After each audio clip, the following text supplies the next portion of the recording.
By the time I got back to NASA, he was dead. Oh, hi, how are you? Hello and welcome to The Jib. This bi-weekly podcast is about the many and varied schemes of the many and varied US law enforcement and intelligence agencies, organizations and committees, and how they are stupid and funny. Join us on our merry journey through space and time. Hi, my name is Barry, and my birthday was last week, and I am now 49 years old. Oh, happy birthday. Oh, thank you. I didn't know that. You're closer to 50. Well, that's how that works, yeah. Yeah, that's rough, man. Condolences. Hey. Yeah, that's right. 1 year to go.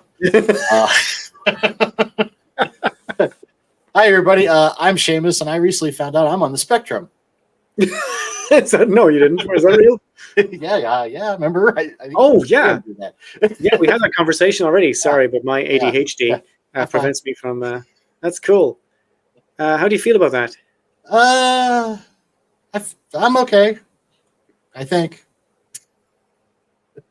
I can tell you what happened the first time I considered this. I said, I was living in a house with some Asian girls, and I came out and I did one of those online things, and I read a book and so on. And I said, I think I might have this autism thing. And they all just turned around to me and said, yeah, we know.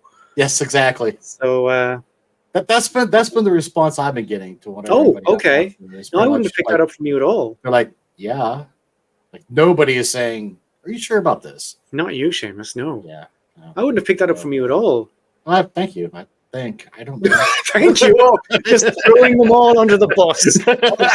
Thank you. Oh, man. You don't look gay to me. Thank you very much. Just throw them all under the bus. Why not? Yeah, fantastic. Okay. But we're not here to discuss your internal hatred of yourself. Previously on the Jib. The struggle's real. The struggle is real. Yeah. If I wrote a book, it would be called My Struggle.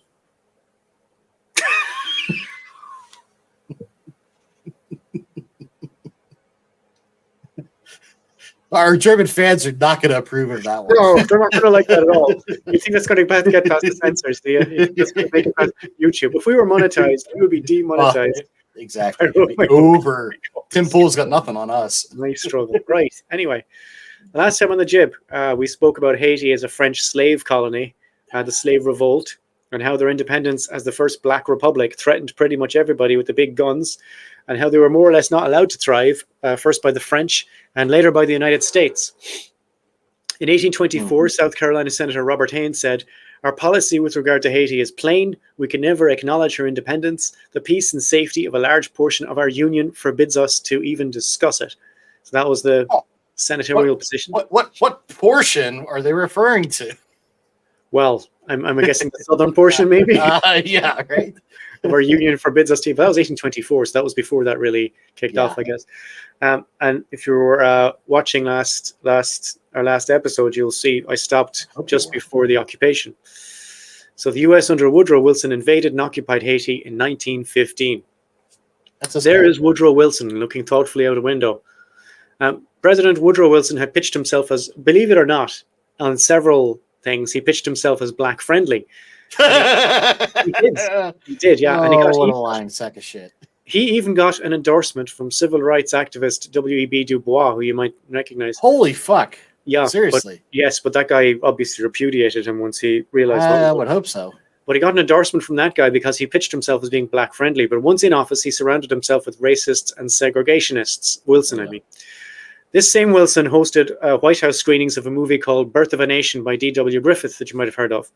This film portrays its black characters, many of them white actors in blackface, which I guess was less of a big deal back then, but now it looks really weird. It portrays them as unintelligent and sexually aggressive towards white women. Now, remember, that's one of these things we have going through the racist history of the United States, is that black men are sexually aggressive towards white women.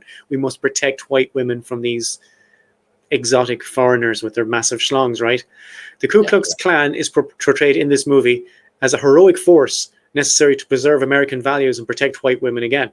Now, this is a thing even in my country right now. They'll say, oh, we're protecting women when we're protesting against immigrants. We're protecting the women of Ireland, you know? Yeah. Or the trans rights bathroom situation. Yeah, we're worried about the women. Yeah. Meanwhile, the women of Ireland are kind of well into foreign men, I'll tell you that. They do not need protecting. The women of Ireland are good.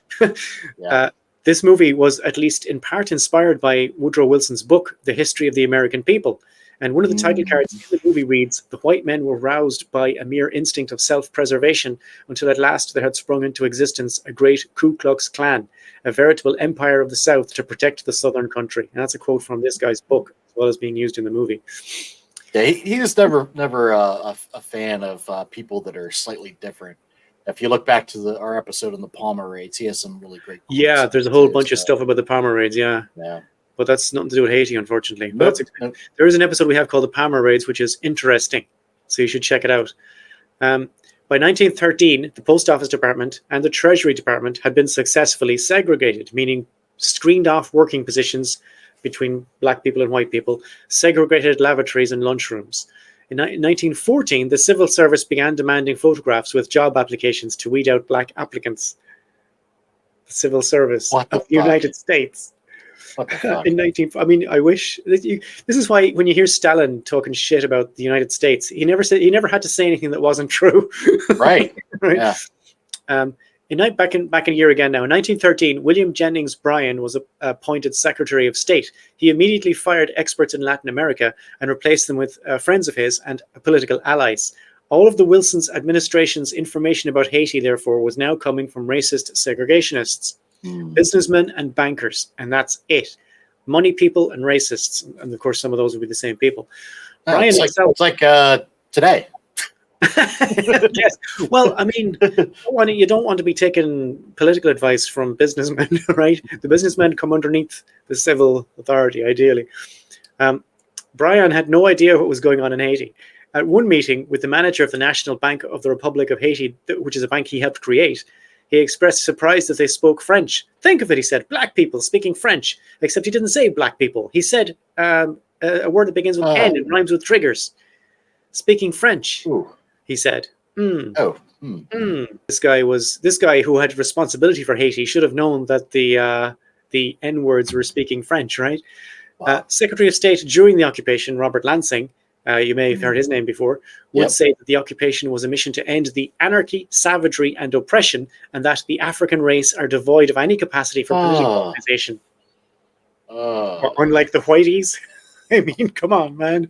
The African race are devoid of any capacity. Yeah, you'll fucking make sure of that, won't you? You'll make sure that they're devoid of the capacity by taking it from them or shooting it in the head. Political organization. Right? I like how you start out with dog whistles and like, oh fuck, I'll just cut to the chase. Yeah, the anarchy, savagery, and oppression. Yeah. What the fuck? Anyway, not like the Americans. One major source of information for the U.S. about Haiti was Roger Leslie Farnham, the vice president of National City Bank of New York. At this stage, Haiti was so badly managed that 80% of their entire revenue was being used to pay their debt. Right? Wow. It's fucked up. Like, how are you supposed to run a country like that? Eventually, the National City Bank would recommend a takeover of Haiti to protect American investments. And we spoke about this in the last line of the previous podcast. That's where we ended. In fact, a plan to run the country in the interest of the banks was called the Farnham Plan. But Haiti lawmakers rejected it because it was endeavoring to sell the country to the United States. So it looks like Haiti, black people are perfectly capable of political organization, right? They rejected the stupid American plan. In response, the Haiti National Bank, which was now being run by Americans, refused to deal with the Haitian government and instead funded the rebel groups so the Americans would have an excuse to take over. This, again, is a common thing. We saw this in Iran-Contra as well. They will fund these tiny little rebel groups that would normally be dealt with in-house up the wazoo just to have an excuse to invade. The banks were never mentioned in the official pretext for the occupation, which was the assassination of the Haitian president and the political instability which followed, and there was political instability. Of course, Haiti had never been politically stable, and there had never been a U.S. occupation anywhere that made a country more democratic. Like the most recent one we can think of, I guess, would be Afghanistan. They occupied Afghanistan for, 20-something years? Yeah. And it had made literally no difference at all. Pretty much. The Taliban ran over that country in 2 days. So, I don't know what they thought was happening.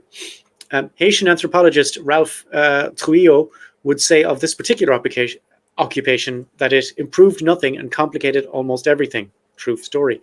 The first thing the Americans did in occupation is install Philippe Soutre d'Artignev, right? D'Artignev, sorry, my pronunciation, Hannah. D'Artignev, right? He was the first president, the first in a series of pro-American quislings who would be president during this time. The Americans then seized a number of public institutions, including the Customs House, the Treasury, and the police. with a thing called the Haitian American Convention, a document signed by Haitian representatives under threat. This document gave the U.S. control over Haitian everything for 10 years. The Oh, U.S. The U.S. Marines joined the police, taking a number of responsibilities, which amounted to a kind of a watered-down version of martial law. Another development was the reintroduction of the corvée labor system, which is a nice way of saying slavery in the sense that it is a system of unpaid forced labor. It's different from slavery in that it is mostly seasonal or for a few days a week, and mostly applies to public infrastructure projects. So you could argue that the pyramids in Egypt were built by not by slavery but by corvée labor. But I imagine for a lot of the people involved in it, the name you give to it isn't really helping. right. As such, it is more like an extreme form of taxation than slavery as such. The idea is that at least they get to enjoy the fruits of their labor, right? Mm. A resistance movement called the Caicos kicked off immediately and was put down by the Americans in the First Caicos War. I might be pronouncing that incorrectly. That's probably a French word. Is it Caco? Maybe? I don't know. In 1916, Wilson had written a new constitution for Haiti. Wilson, by the way, is the man now writing constitutions for Haiti. Do you see the problem there? Do you smell a fault? Yeah. One of the main provisions was a reversal of the old Dessalines. Remember our old friend Dessalines? Uh-huh. A reversal of the old Dessalines law, which banned whites, meaning any foreigners apart from Polish people, from owning land. Dartignav dissolved the Senate before this because he knew they would not agree. In 1917, a new legislature rejected the American Haiti Constitution, so Dartignav dissolved that one too, after the Americans forced the senators to leave the Senate at gunpoint. You'd wonder why they bother with these bloody fake democratic. I mean, if you're looking at how these dictators, you'd see these people like Saddam Hussein, he won the election 100%. Where did he get these ideas from? Yeah, really. A new constitution written by FDR, who was then the Assistant Secretary of the Navy, and again Roosevelt. That's handy. Roosevelt, again, has no business writing the constitution of another country no more than Woodrow Wilson does. But a new constitution written by FDR, who was then Assistant Secretary of the Navy, which, as you said, is handy, was approved by referendum in 1918. And now, at last, yay, foreigners can own land in Haiti. Yay, or the progress. Progress, right? At last, yeah. In 1919, Woodrow Wilson brought his 14-point plan to the post-World War I Paris Peace Conference. I think we have the 14-point plan there. Oh, pardon me. Apologies. It's all right, man. I didn't explain myself very well when I asked you to set up the photos. Where are we? I'm going to read some of these out now, right? Okay. Where are we? 3. You might not see it there, but I have a blown-up version here. Number 3 says the removal so far as possible of all economic barriers and the establishment of an equality of trade conditions among all the nations consenting to the peace and associating themselves for its maintenance. Where are we? Independent Polish state, yeah. 14, a general association of nations must be formed under specific covenants for the purposes of affording mutual guarantees of political independence and territorial integrity to great and small states alike, right? That was the point he brought to the Paris Peace Conference. And you can only imagine he only felt that about European countries because he didn't seem to think it was true of Haiti. Although the words are never used in the document, most analysts believe this to be advancing the concept of self-determination, what my Albanian friends would call vetvendosia. During this time, there were more Caicos uprisings, and later the same year, U.S. Marines killed Charlemagne Perrault, the leader of the Caicos. The killing of another Caicos leader in 1920 led to the end of the Second Caicos War. So this whole thing is just fighting wars. During the occupation, everything's just completely chaotic, right? Also in 1920, civil rights activist James Weldon Johnson published his account of Haiti, which criticized the economic corruption, forced labor, press, censorship, racial segregation, and wanton violence introduced to Haiti by the U.S. occupation. He went on to explain that it is necessary, among other things, to know that the National City Bank of New York is very much interested in Haiti. The guy said this in 1920, because sometimes you'll say, oh, well, they didn't know at the time and they were doing the best. They knew. This guy published his findings. He said it is necessary, among other things, to know that the National City Bank of New York is very much interested in Haiti. Like that's and how does he know that? Because America is making Haiti more like America. Yeah. I mean, everything you read is like, yep, that's America. It's just so obvious, that the whole thing is a financial grab. Also in 1920, Herbert J. Seligman wrote in The Nation, military camps have been built throughout the island. The property of natives has been taken for military use, which I guess they don't have a Third Amendment in Haiti. Haitians carrying a gun were for a time shot on sight. Machine guns have been turned on crowds of unarmed natives. There's a Second Amendment. The Second Amendment, yeah. And United States Marines have, by accounts which several of them gave me in casual conversation, presumably under their First Amendment rights, not troubled to investigate how many were killed or wounded. In 1922, a congressional hearing about the occupation, which did not hear from a single Haitian and contained no references at all to the National City Bank of New York, agreed that the occupation... Bothered with Haitians. I mean, like, what do they have? Oh, they know about it. What would they know about the occupation, right? Right. Agreed that the occupation should continue to avoid anarchy, barbarism, and ruin in Haiti. Yeah, we wouldn't want that, would we? We wouldn't want anarchy and barbarism in Haiti. Let's send in the Americans. Also in 1922, the National City Bank of New York wholly acquired the National Bank of Haiti and moved its headquarters to New York. So now the National Bank of Haiti, which gives the government its loans in Haiti, is based in New York. So like it's almost like they're not even pretending anymore. Yeah. Right? If your national bank has its headquarters in a different country, you're in trouble, boys. You're in trouble. Okay. And what I think is that that the black cop in the Blues Brothers, they just look at him, boys, you're in trouble. In the following decade, there was lots of unpleasantness, and I'm skipping over a whole bunch of stuff. One example of which we're going to take is the Lake Hay massacre. In 1929, students protested the decreased resources provided to Haitians. These student demonstrations grew into a general strike by Haitians to protest the American occupation. This happens sometimes. It happened in France in 1968. Student demonstrations blew up into a national thing, and unions got involved. And at a peaceful march of 1,500 Haitians in Lake Hay, U.S. Marines opened fire with their machine guns, killing a bunch of them. And the reason I'm saying a bunch, by the way, is because United States Marines have, by accounts which several of them gave me in casual conversation, not troubled to investigate how many were killed or wounded, according to Herbert J. Seligman in an earlier paragraph. So they killed a bunch of them. Yep. Then President Hoover set up the Forbes Commission to investigate, which concluded that the United States did not understand the social problems of Haiti and that the occupation in general was a failure. All right. Of this period of Haitian history, historian and Haiti expert Eveline Alexis, and I couldn't find online whether she's Haitian or not, all I know is that she's black, but her name is Eveline Alexis, unless she pronounces it Alexis, says in her book, Haiti Fights Back, racism was at the core of the seizure of Haiti and all interactions with Haitians. And I think that's probably true. They said it openly on a number of occasions, high-ranking U.S. officials. Yeah, so racism was indeed at the core. Like you don't want to be thinking like, oh, you always blame racism for everything. Yeah, racism was to blame. Yeah, black people cannot be allowed to rule themselves. Eventually, again, a lot of this is still stemmed back to them being pissed off about the slave revolt. Yes, you know what I mean? A lot of this. Yeah. Black people are perfectly capable of running their own affairs. The thing is, we can't let them. We cannot allow them to do so. Yeah. Right. It's fucked up, man. Eventually, the occupation would end for under FDR, the architect of the new constitution, as we said, as part of his good neighbor policy for Latin America in general. He had a good neighbor policy. I'm not going into it. He agreed to a withdrawal. He's going off Fred Rogers over here as he's doing news. Oh, the fucking douchebag. Oh, man. Has there been a bigger rat fuck than FDR? Wow. Well, fair. Yeah. Oh, that's just hilarious. I'm sorry. Yeah. Good neighbor. And again, we're not. Again, I say this every episode we do, but we're not saying the Haitians are the good guys here. There was plenty of scum on the Haitian side, I promise you. Sure. But this is just what happened.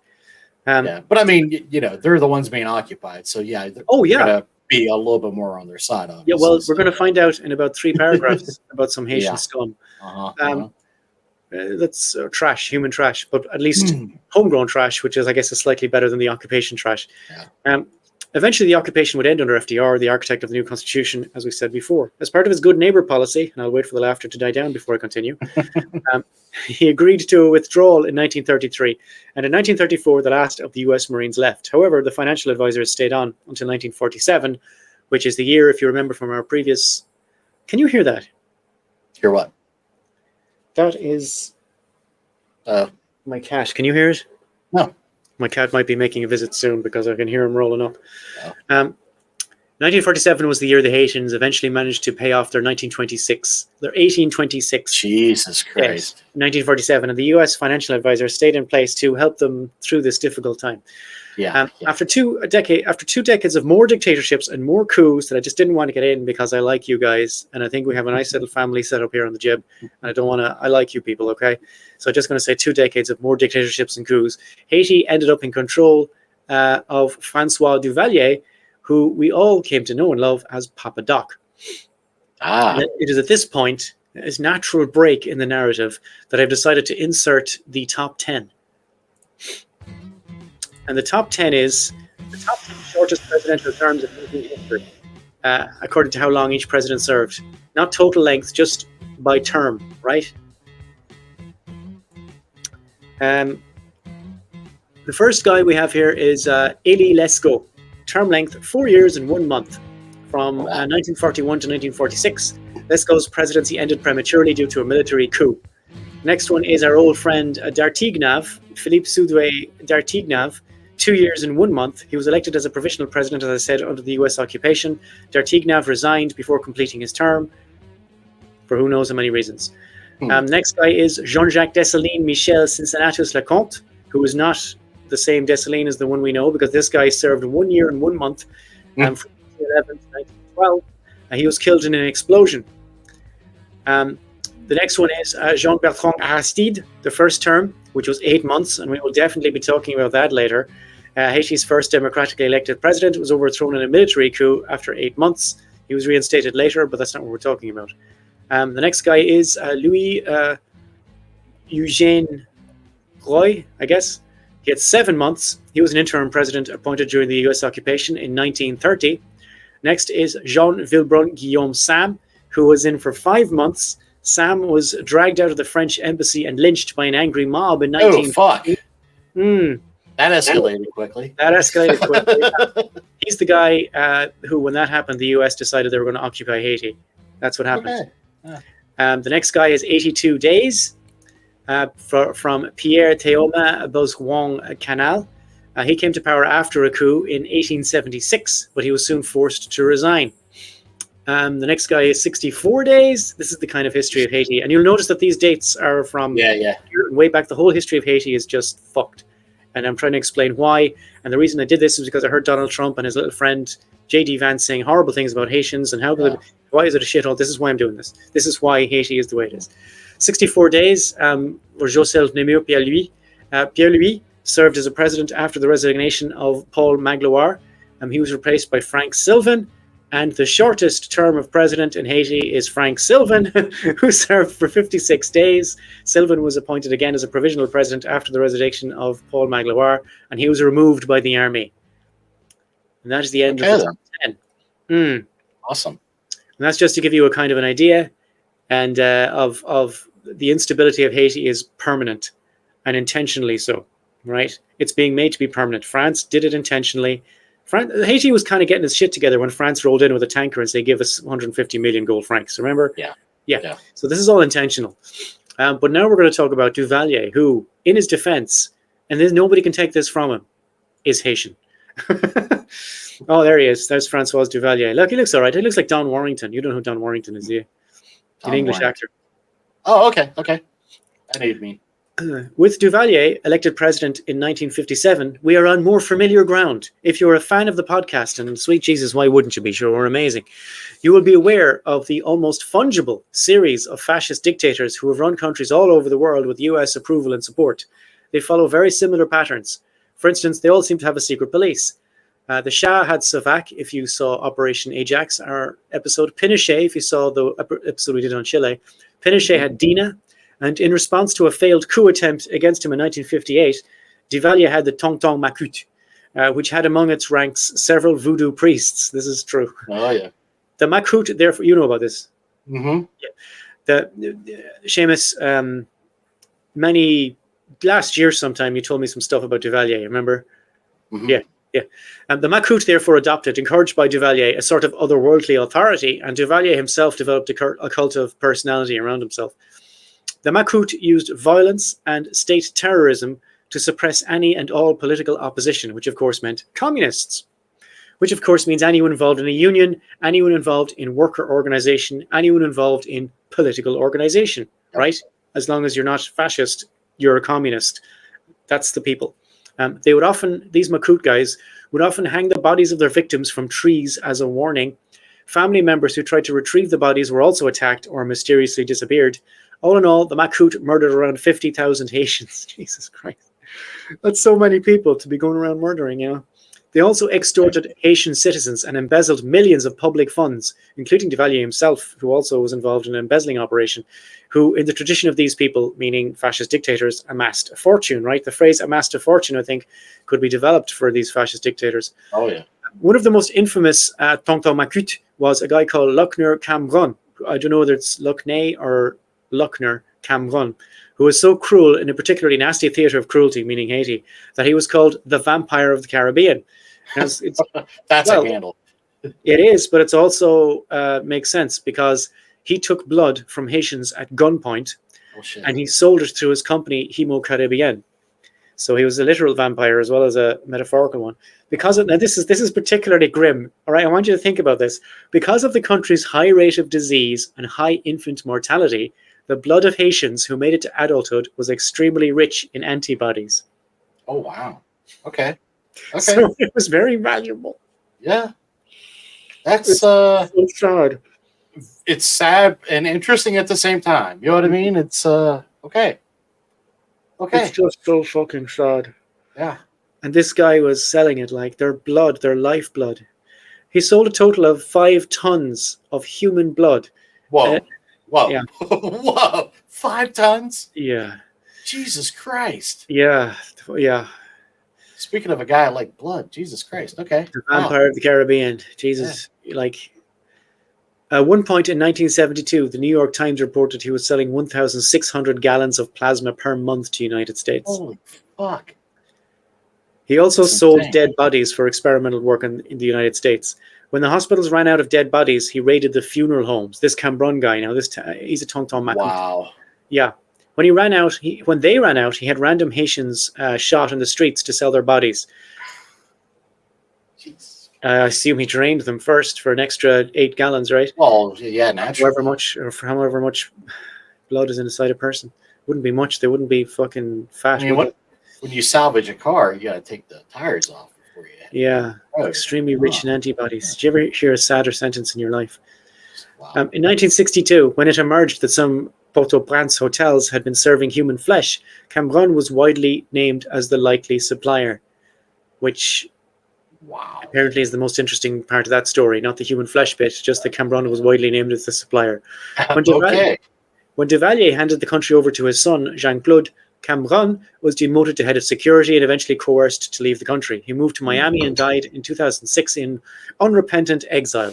Here's an actual quote from Luckner Cambron.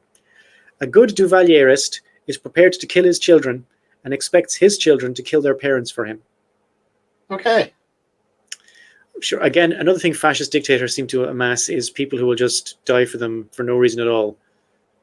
I don't know what that's about. I'm sure Putin has people like that who just love him and think he's amazing. Anyway, the US Army did not actively intervene during the Duvalier regime that we know of, but they were happy enough so long as Duvalier could reliably present himself as anti-communist and had control of the country. They'd stopped worrying about the resources. They didn't really care so much about the coffee and the cocoa anymore. They were more worried about Haiti's proximity to Cuba and where Haiti stood politically. They provided Duvalier with military, economic, and humanitarian aid. For instance, the CIA was involved in training the Haitian army and police and helped set up the Haitian intelligence service, the SIN. So this is where I was going to step in for a second. What do you mean? To talk about Barbaro. Who's this guy? Barbaro. So he, speaking of guys with fun names, he was called the Muffler. The Muffler? Yes, because he would silence Please people. Tell me more about this. He would silence people for Papa Doc. Okay. So when in 59, Papa Doc had a heart attack. So when he was out of commission, Barbeau stepped up and ran things. Now, any dictator, whenever that happens, what's the first thing they're thinking? He wants to take over. Yeah, this guy's going to replace me. Yeah. Now, so maybe he was. We don't know. That's a valid thing if you're in that position. Papa Doc didn't play around. As soon as he felt better, boom, took the guy, put him in prison for like 16 months. So if the guy wasn't going to betray him, he fucking is now. Yeah. He gets out after 16 months, goes right after Papa Doc. His Papa Doc's kids are being taken to school. He has assassins kill all of the guards. To leave the kids, and then called up Papa Doc, said, "Hey, that was just shooting practice." Started fucking with him. Yeah. So then they had Barbeau cornered in this building. They set it on fire. They shoot the place up. Somehow he sneaks out. The only thing, but they didn't see him. But everybody sees this black dog. And then now it's like voodoo magic. Barbeau is this magician that can turn himself into a black dog. Yeah. And about the same time, the CIA is like, who do we get behind in this? And they realize that Papa Doc is a little bit, he's getting a little bit paranoid. He believes in the voodoo shit a little bit. So they buy up all these horoscopes and start trying to like get him a little bit off in the newspapers. Yes. They're sort of buying up in Haitian newspapers. Yes. Yeah. To try to fuck with it. CIA move, right? Yeah, because they're kind of like, well, we'll see how this plays out, but maybe we can get him off the kilter a little bit, but Barbeau keeps fucking with him. He'll call him up and say, hey, I hope you didn't drink your tea today. Kind of thing. Yeah. I mean, the guy is just fucking with him constantly. So he tries to reach out to some labor people because of the communists, right? Mm. He's trying to get them to be on their side. Well, unfortunately, they meet in this place where it's a sugarcane field. Okay. And the Tom-Toms see that they're in there, set it on fire. So there's only one way out, and they gun them all down. Yeah. So Barbeau gets killed. They chop off his head and put his head on ice and take it to the president's palace, which I guess from that point on, anytime whenever he had somebody that was trying to like overthrow him or just being a threat, off with the head onto the ice, and he put it on display. Yeah. So, yeah. Before just in the green room, just before we started recording, Seamus said to me, "Hey, you didn't say anything about this guy Bardot in the script." I had never heard of it. I've read a lot of stuff about this now, okay, because I read a lot of stuff, do a lot of research. Never heard of this guy, never heard any of that story. And I said, do you think if I knew that story, I wouldn't have put it in the script? I said, you have to find a place to say that. All right. It's insane. It's insane. Yeah. But it just kind of gives you to the idea of the frame of mind of Papa Doc, and also the shenanigans the CIA gets into, which is obviously part of the show. So. These people are all brutal. They're just brutal. Yeah. There's no good guys or bad guys. They're all just brutal. Yeah. And it's the regular people in Haiti pay for it every time. Yeah. Mm. Yeah. Ordinary people just trying to run their shops and do their business. What's that guy's name? His full name? Barbeau. I can't remember his first name. Okay, something Barbeau, like B-O-T. It's B-R-B-O-T. Yeah. Okay. I think his first name is maybe Chavez or something like that. Oh, Xavier. Yeah. Barbeau. Okay. Didn't come across it in my sources, but now you guys know about it. In 1961, Duvalier held a presidential referendum where he was elected 1,320,748 votes to 0. This is another traditional sign of dictatorial power. You will see it across countries all over the place. I mentioned one before. What did I just say before? Saddam Hussein, was it? Oh, Pinochet? Pinochet did it as well. Yeah. He magnanimously said, I have no right to disregard the will of the people. He's fair enough. Yeah. Mm-hmm. After this election, the US under Kennedy got a bit spooked because, and cancelled all economic and military aid, but increased humanitarian aid. As all the money was basically being fraudulently funneled into Duvalier's and the Macout's accounts, it didn't really make much of a difference on the ground. I have a graph. Oh, yeah. Sure. This is the US aid to Haiti graph. 1950, there you can see 1961 was when but you can see it just shoot straight up again up until 1971, right? Did something happen? The presidential election is what happened in 1961. The election by Lee Harvey Oswald? Well, yeah. But it didn't make much difference on the ground because they just funneled the humanitarian aid into their own accounts. After the assassination of Kennedy, which you have just alluded to, which Duvalier claimed was due to a voodoo curse he put on him, the U.S. could go back to low-key supporting Duvalier, seen as an essential ally against communism in general, and Cuba in particular, again. Okay, you can throw back up Duvalier there. Okay. So we're not looking at numbers for the rest of the... There we go, look at them there. Sorry. There's something in my neck. Okay. Yep. In 1964, Duvalier held another referendum. Why did he bother? Where he humbly accepted the unanimous will of the people to proclaim himself president for life. You'll hear this again. Again, it's another Putin maneuver, president for life, right? Yeah. This time, the unanimous vote was helped along by the fact that all the ballots were pre-marked with yes. In 1966, after expelling... That's really helpful. They just hand them to you, and it's already checked for me. Thank you. Yeah, it's great. It's especially helpful for the illiterate members of the community who might be able to read yes and no. In 1966, after expelling all foreign bishops and archbishops from Haiti and being excommunicated as a result, he somehow convinced the Vatican to allow him to personally appoint bishops and archbishops, which brought the entire Haitian wing of the Catholic Church under his control. Now, this is curious. I don't know how he managed to do this, but there is a concordat between the Pope and Duvalier about how to administer the Haitian Roman Catholic Church in Haiti. And I think at some point the Vatican kind of gave up and said, look, we've given him power to appoint bishops and archbishops, but we're relying on the bottom layer of clergy to essentially keep everything straight. That was their logic, because they didn't want to lose control of Haiti completely. At this time, about 85% of Haiti was Catholic. Right. And there were lots of them were also voodoo, but they didn't see any conflict between being Roman Catholic and voodoo people, which is fair enough. Yeah, I mean, there's a lot of folks with paganism that feel the same way about the Catholicism stuff. Yeah. Yes, and I think even now in Haiti, people won't find a problem mixing Roman Catholic religion with voodooism. Sure. There's still voodoo people in Haiti today. Not in the Polish villages, but presumably in other places. But now the entire Catholic Church was pretty much under his control, and he's got all the voodoo stuff, and he's got all the Catholic Church stuff. And the last thing you need for a fascist dictator to have is to control over the priests. That's never good news, and that's why it was dangerous when Mussolini. Got the banks, got the churches. What else do I need, right? Yeah. He's basically in control of the entire thing. In 1970, just as an aside, certain elements of the Haiti Coast Guard, this is true, tried to mount a coup, but they were under-resourced. They had 3 ships. They hoped others would join, but they did not. And that's essentially what happened in the 1959 coup as well. They hoped others would join up, and they didn't. After a day of almost hitting their targets from their one armed ship, they fled to Guantanamo Bay in Cuba. In 1971, there's a whole thing there, but man, we don't got time. Yeah. In 1971, Duvalier died. Oh, bummer. And his son, 19-year-old Jean-Claude Baby Doc Duvalier, took over.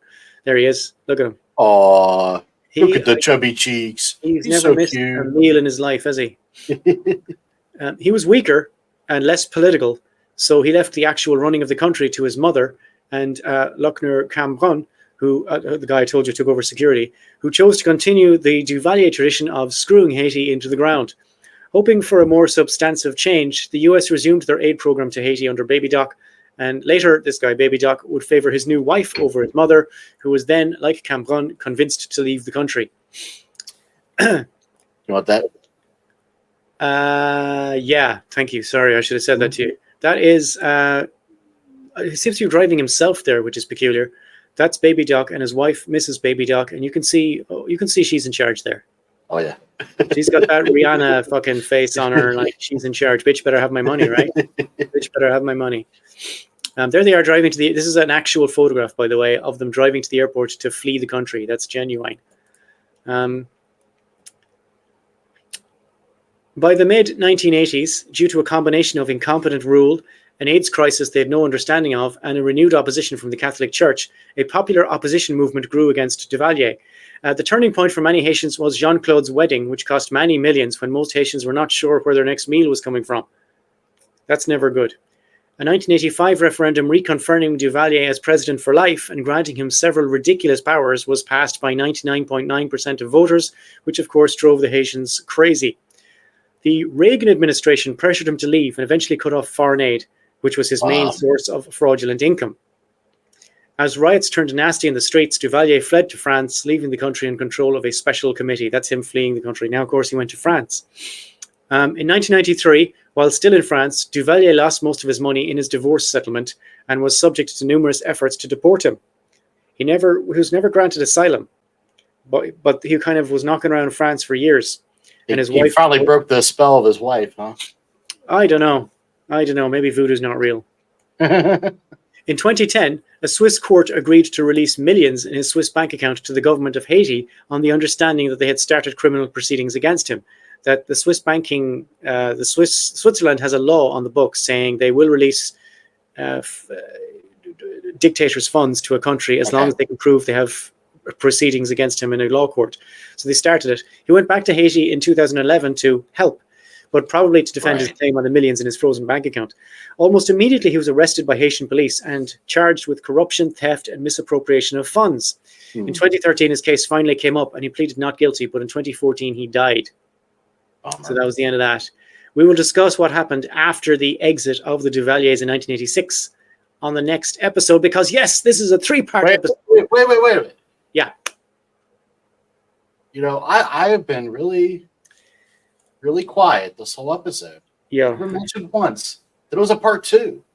Yeah, you were very good. And I'm going to tell Dave. I will tell Dave that you come on in leaps and bounds. There's no passive aggressive, no little smart comments. You were fine. But you're telling me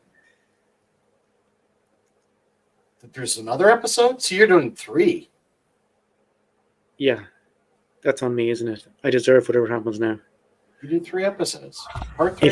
If you weren't here last week or the last episode, what happened was before the jib began, we had a conversation about how the jib should look, and I said we are not doing any 2-part episodes. It's stupid, and people's attention span won't last, and it's ridiculous to expect people to blah blah blah. And here I am doing a 3-part episode like a hypocritical fuck. So Seamus here is entitled to make comments. But I will be telling Dave you did very well. Oh, thank you. Yeah, that's good. Now, don't ruin it all by, don't tank the progress we've been making. We just draw a line under it. Okay. I've been hurt before, find it tough to trust. Okay, that's why I put up the walls. Now, we're on to, where's the news? What's the news? It's new. Okay. Every episode, I put CIA into Google. Seamus puts FBI into Google. We hit the news tab and see what current, interesting, stupid shit the FBI and the CIA are getting up to. Seamus, do you have FBI stuff? Yes, I do. So this is a callback from one we looked at before. I don't know if you guys remember this. The FBI raided Oakland Mayor Shane Toe's I am following this story just from you. Okay. So now she is coming out and she's telling the public that she's demanding the FBI inform the public that she is in fact not the target of an investigation. That this raid is about the raid is about something else, is what she's claiming. But she is the target. She's claiming she is not the target. That's all I know. But I guess the FBI is refusing to comment. Her attorney's blasting the FBI. So yeah, we'll see. Said I was right, but it's looking good. Okay, yeah. This one's just a little bit funny, I think. FBI arrests man who searched, quote, "How can I know for sure if I'm being investigated by the FBI?" Eric Consul Jr. is accused of helping to hack the U.S. Securities and Exchange Commission X account in order to post false information about Bitcoin. Okay. So, yeah. I think you'll find it's called Twitter, but okay. Yeah. This one is out of The Intercept. And the headline is FBI's Weapons of Mass Destruction program has a new target, animal rights activists. Oh, fuck me. Yep. So I'm going to read just a small portion. The FBI has been collaborating with meat industries to gather information on animal rights activism, including Meet the Victims, meat as in MEAT, under its directive to counter weapons of mass destruction, or WMD, according to the agency's records, recently attained by the nonprofit Animal Partisan through Freedom of Information Act litigation. Records also show that the Bureau has explored charging activists who break into factory farms under the federal criminal statutes to carry out the possible sentence of up to life in prison, including the, quote, attempted use of WMD, while urging meat producers to report encounters with activists. Quote, the very framing of civil disobedience against factory farmers as terrorism is a form of government repression. So you could say the meat industry is weapons of mass destruction. Yeah. The FBI declined to comment on these plans or clarify whether it's still considering charging activists under statutes of when. I have a lot of respect for animal rights activists who break into places. I think they're cool. They're cool with me. That's just so fucking gross. The overstep these motherfuckers just keep making. It's just. But anyways, that's all I got. So. For FBI, okay. Well, time for you to tell us something. Where the hell is William Burns? William Burns, William Burns. Where the hell is William Burns? William Burns this week. Georgia. Where the hell is William Burns? William Burns, William Burns. Where the hell is William Burns? William Burns this week. Oh, a little slow on the uptake there. What happened at the dismount? I'm going to be talking to Dave now. Oh, no. I didn't. Okay. He's in Georgia, the state, not the country, where he told people on NBC News that there is no evidence Iran has decided to rush towards building a nuclear weapon. No, slowly and carefully, I think, is the Iranian thing. Okay. The next CIA story. You're going to say something? Okay. The next, well, just don't tell Dave that I'm always interrupting you or anything, okay? Because. Go on. Okay. The next one is CIA seeks informants in North Korea, Iran, and China. The CIA has launched a new drive to recruit informants in China, Iran, and North Korea. According to the BBC, you should definitely check that out. It's a funny story. Another one is on national interest. It's just about the CIA's Mach 3 spy plane that dodged missiles over Vietnam. I think it's the Blackbird. The Blackbird took over. You know, the SR-71. They took over from the A-12. And there's a whole article here about the previous airplane, which is interesting if you like that kind of thing. And that's not right. Where are we? This is from the Washington Post. A CIA analyst who triggered Trump's first impeachment asks, was it worth it? And there's a big long ass article in the Washington Post about it. And it's interesting if you're into that kind of thing. And those are my CIA links. And I guess that is our our episode. Okay. How do you feel about that? Good. We got 2 down, 1 to go.